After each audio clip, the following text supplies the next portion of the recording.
America cannot keep sending aid for death and destruction. Enough of the occupation. End it today. End it today. Cenk Uygur, host of the Young Turks, spit absolute fire while on Piers Morgan's show in a discussion around Israel and Gaza.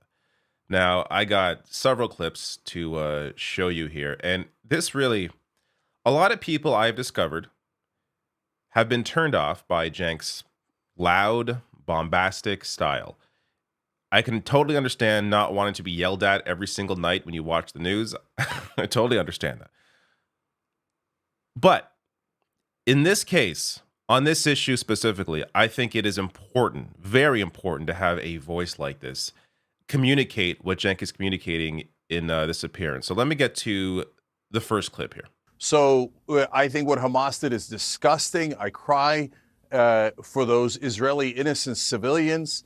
But do I see you guys crying for Palestinians? I mean, Chris Christie was just on here treating it like it's no big deal because what, Palestinian lives don't matter? I think the real bigotry here is saying that Palestinians, we can kill 3 times as many of them already. And this is the appetizer. Netanyahu and his barbaric government have not even started the entree of murder and death and mayhem they're about to do. And that's somehow okay, killing 3 times as many Palestinian civilians, let alone the occupation, which is bigotry by definition. We say that everyone in the world can defend themselves, can have their own state, can have sovereignty, except the Palestinians. And the reasoning behind that is the Palestinians are what? They're what? The idea is that they are savages and that Muslims are too violent and cannot control themselves, so they must be occupied for 56 brutal, disgusting years. So I've had enough of the bigotry against Muslims and Palestinians, and I need you to speak out against that instead of covering every outrageous, atrocious action of the right-wing government of Israel and going, oh, it's anti-Semitism. No, and there is global anti-Semitism. There's anti-Semitism here in this country. 2 synagogues were shot up, Pittsburgh and in Southern California. We fight against that all the time. But then whenever Israel is criticized, people go, oh, no, it's anti-Semitism. No, there's real anti-Semitism. Instead of attacking that, all you guys ever do is hide behind the veil of anti-Semitism. Do you know why Palestinians might not like Israelis?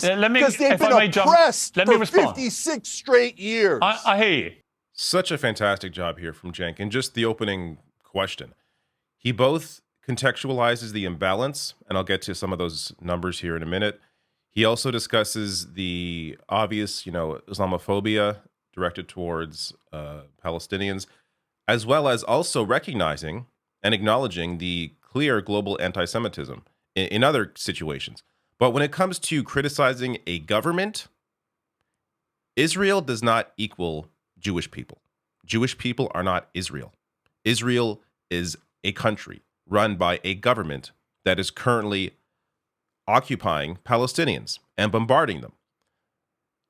You should be able to freely criticize any government.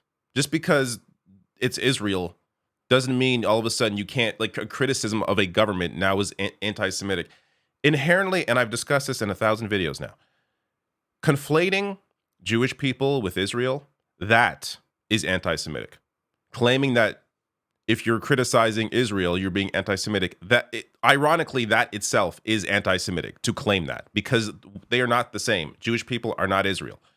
Now, before I get to the next clip, just quickly on some numbers here. And again, I've covered this in other videos as well. There's going to be, of course, some crossover because all of this is relevant to the situation. But as I've shown before, between 2008 and 2021, the conflict has killed 23 Palestinians for each Israeli. This is data from the UN. Of course, if you update the data, it would roughly be probably around the same ratio here, because as you see here from the UN, Gaza death toll passes 5,000 with no ceasefire in sight.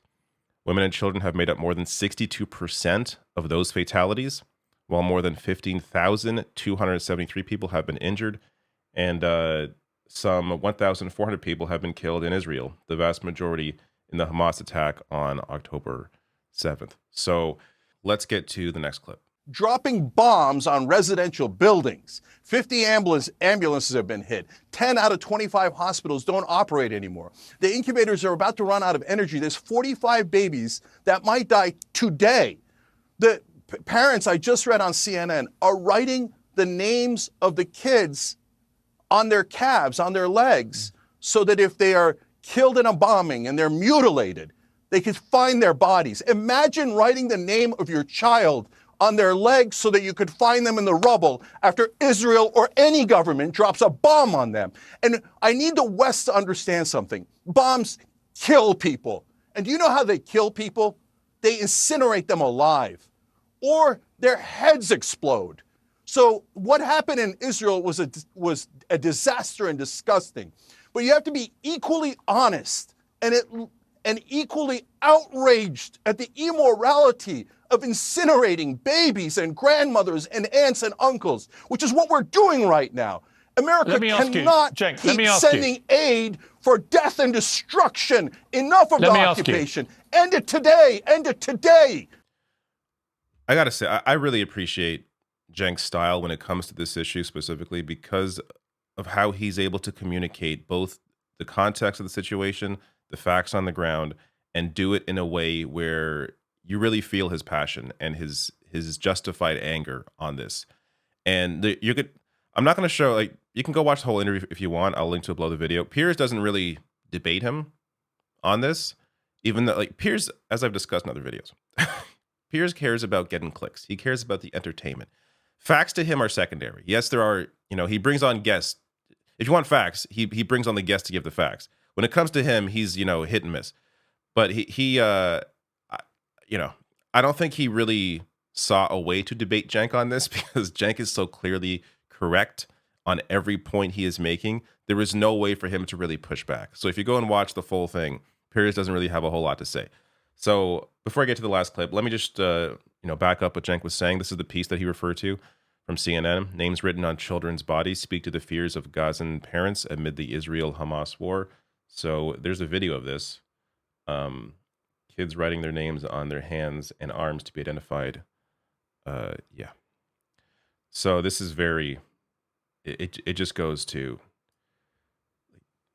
how normal, this is normal life for people in Gaza, for children in Gaza. I saw another video that was disturbing. It was children playing by carrying one of their friends, pretending that their friend's on a stretcher. Because this is, they're imitating what they see the adults do, carrying people who are injured out of bomb buildings. Like, it's just so, to them, it's just a part of their life. They don't know anything else. And in terms of hostages, yeah, 2 were just released by Hamas. Well, I'll touch on this a little more after this next clip. But go find Hamas. Go find the hostages. Go rescue them instead of wantonly, indiscriminately killing after killing. And let's be honest, when you drop a bomb and a kid's head explodes and a grandmother is incinerated, that is terrorism. Killing 3 times as many civilians as Hamas is terrorism. And it is the same if it is done by a government. This is a great point that you don't often see made. Just because groups of people, civilians, are killed by a government doesn't mean that isn't terrorism. Terrorism is often described as small groups of people randomly, targeting civilians for whatever the reason is. But how is it not terrorism when a government kills civilians? And this, doesn't apply, of course, just to Israel. This applies to the U.S. empire.